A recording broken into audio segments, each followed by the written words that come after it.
У меня был один такой случай, проводили.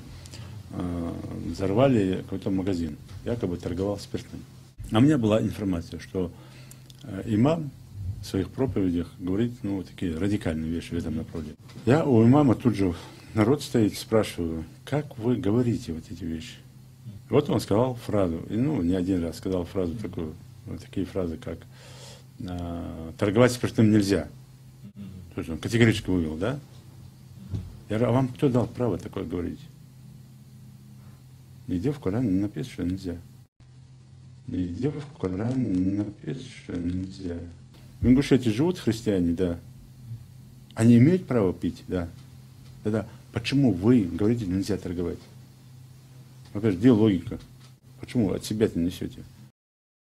Во-вторых, есть хорошая кавказская пословица. Нашими предками еще давно придумана.